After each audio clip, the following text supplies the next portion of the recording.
Hello, magandang umaga po mga kaagapay. Ayon po sa pagbubulay ng salita ng Diyos, matatagpuan po sa ikalawang Timoteo 1:12.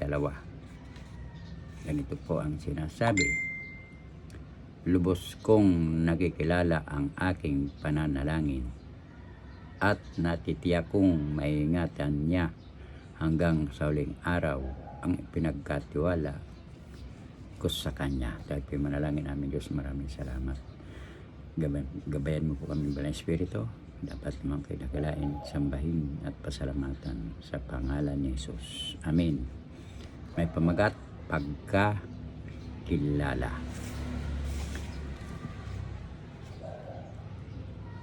Isang lalaki ang nagkaroon ng maraming pagkakataon sa kanyang buhay upang matanggap ang Panginoong Hesus. Subalit patuloy na pinagmamatigas ang kanyang puso. Ilang oras na lang bago siya mamatay, tinanggap si Hesus bilang kanyang tagapagligtas. Mapanganib itong kanyang ginawa. Kamuntik nang mawala ang pagkakataong mapunta sa langit. Nakalulungkot ang buhay na masayang ipinamuhay sa walang kabuluhan. Subalit, para kay Pablo, wala siyang takot sa kamatayan sapagkat kilala niya ang may hawak ng kanyang buhay. Sinabi niya, lubos kong nakikilala. Para sa kanya, naranasan niya ang kasiyahan ng pagkakilala kay Jesus kaagapay. Ikaw, kaibigan, may takot ka ba sa iyong puso? Wala ka bang katiyakan kung saanan pupunta ang iyong kaluluwa? Kapag namatay, huwag tumulad sa ginawa ng lalaki na naghintay ng halos huling oras, mapanganib, at ganoon ngayon ang araw ng kaligtasan.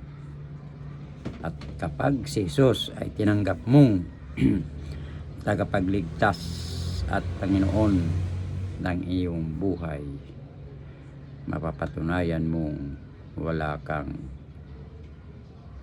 pagsisisihan sapagkat iingatan niya ang inyong ipinagkatiwala sa Kanya hanggang sa huling oras kaagapay. Ayon po sa pinagbubulay-bulayan, lubos kong nakikilala ang aking pananaligan at natitiyak kong maiingatan niya hanggang sa huling araw ang ipinagkatiwala ko sa Kanya.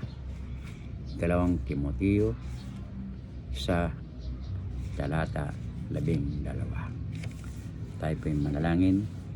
Diyos na mawain, makapangyarihan at mapagmahal, salamat po sa iyong pagliligtas.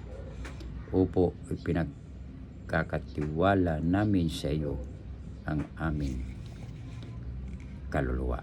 Ganon din po, Panginoon, aming apong na si Chuchay na hanggang ngayon ay nakarate sa karamdaman sapagkat kayo ang manggagamot noon, ngayon at magpakailanman, sa pangalan ni Jesus.